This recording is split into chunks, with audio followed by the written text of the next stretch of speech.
going to be discussing this topic, prenatal testing, today. It has got two parts: prenatal screening and prenatal diagnostic testing. When we say prenatal screening, it is screening for fetal chromosomal abnormalities in the general population. In a couple that is supposedly normal, you just want to know whether there is a high risk that the pregnancy is affected by Down syndrome or Edwards syndrome or any other aneuploidies. That is called prenatal screening when there is no as such known risk factors present. Assessment of patient's risk of carrying a fetus with a chromosomal disorder. So we don't know which condition we are particularly looking for. We just in general screen for aneuploidies, that is screening. On the other hand, diagnostic testing is done for a specific genetic disorder.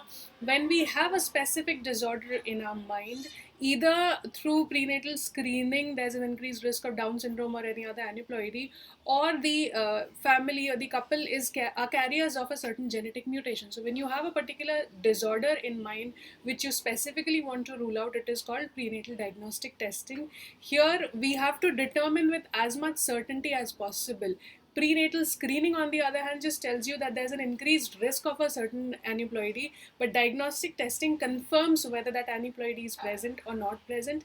And diagnostic testing is also used in conditions where we know that the couple is a carrier of a condition and we want to rule out that condition in the baby, like CFTR gene mutations. If both of them are carriers, you can do a diagnostic testing to tell whether the fetus is carrying the mutation or not. That's diagnostic testing for a specific disorder. Now, prenatal screening.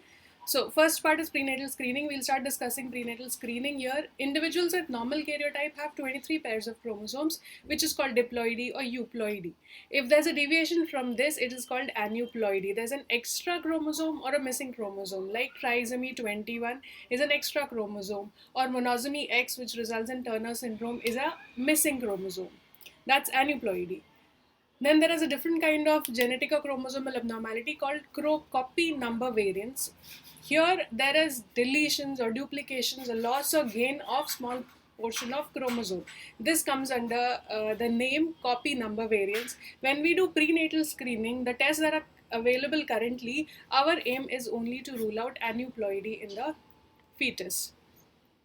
Now, the platforms how we perform these tests are: for prenatal screening, we have cell-free fetal DNA testing or non-invasive prenatal testing, also called NIPT in short. First trimester screening traditionally has been nuchal translucency with dual markers. Now the name has changed to maternal serum analytes because 2 out of 3 or 3 analytes can be used in the first trimester as well.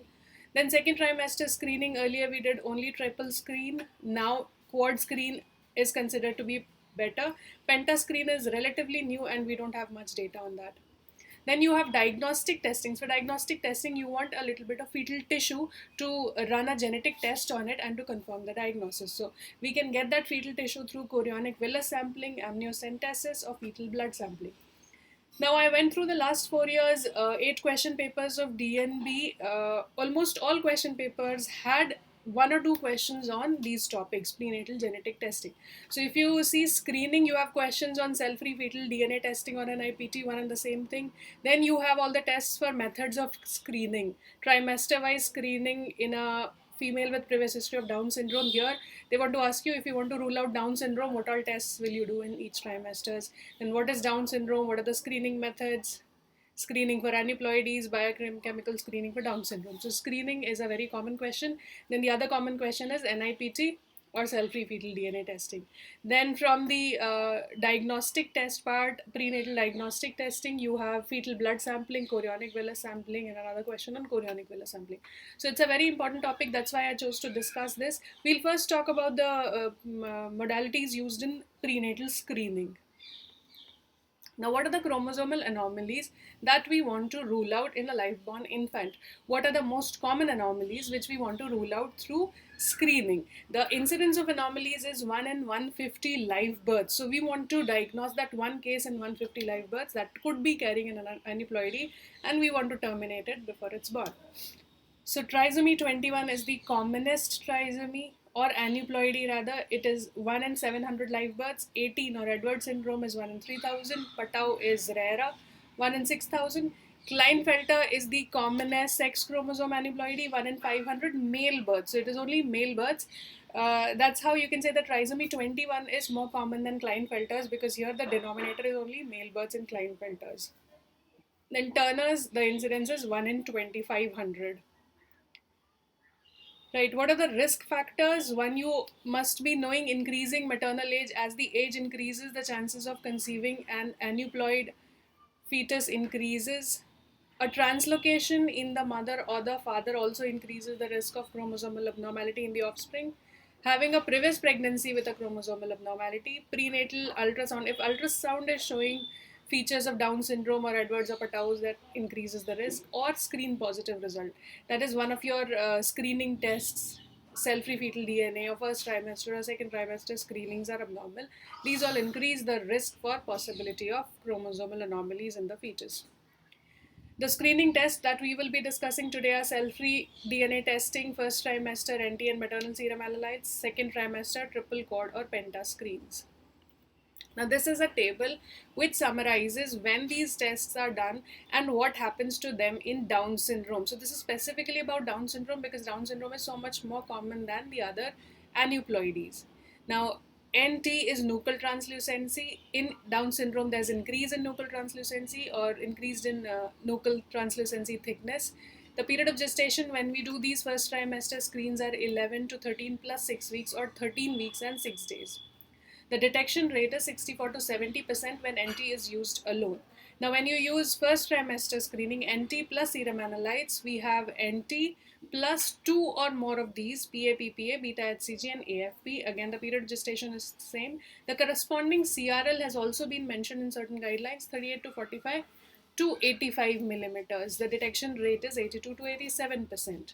While the triple screen, which was done earlier, done at 15 to 22 weeks, the detection rate is low. It is only 69%. The first trimester NT plus serum analytes has a higher detection rate.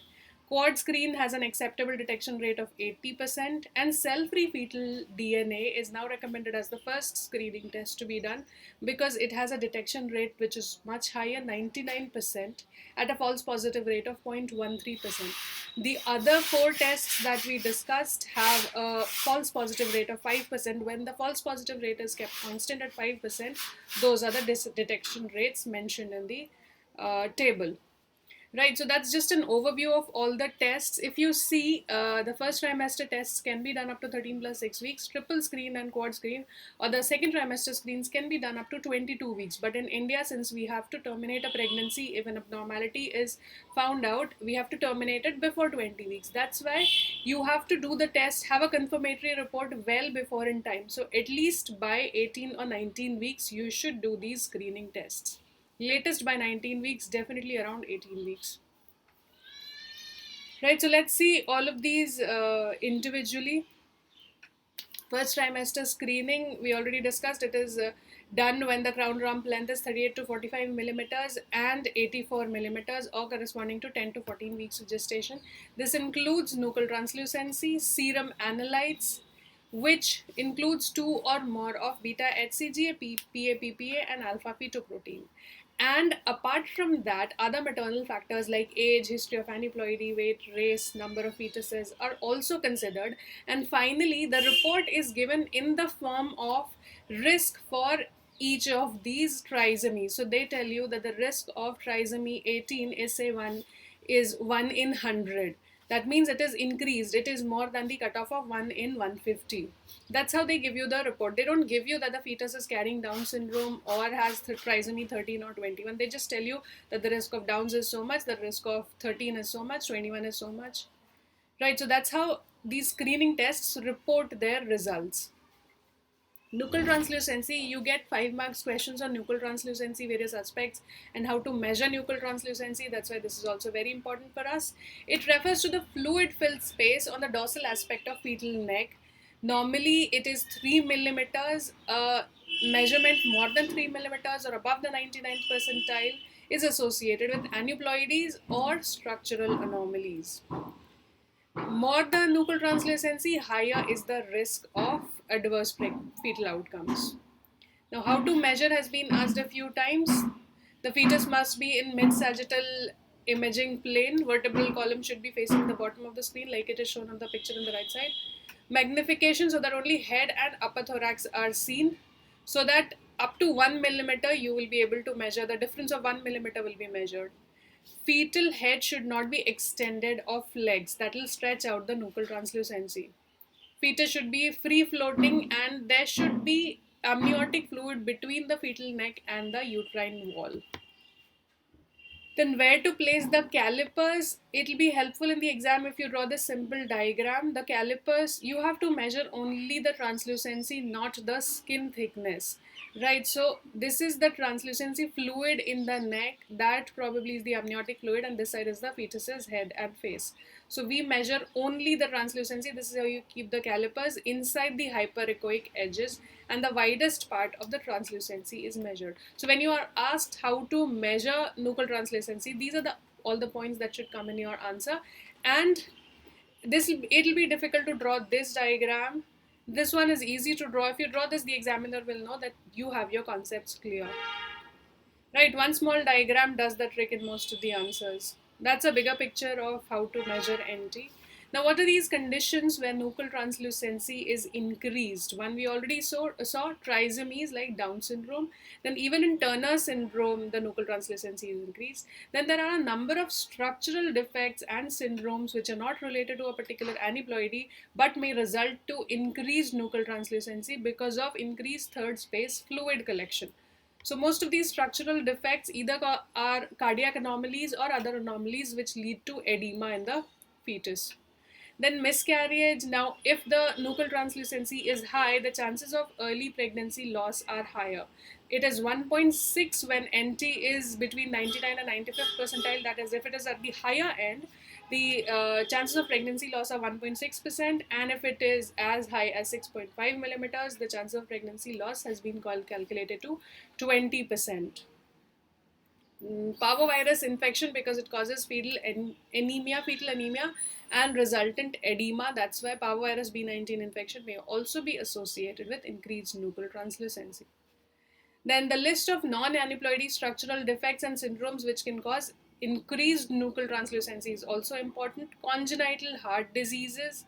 Then you have Noonan syndrome, which is also called male Turner syndrome.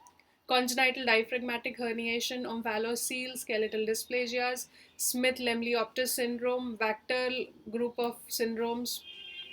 So these are all the structural abnormalities that can cause a rise in nuchal translucency.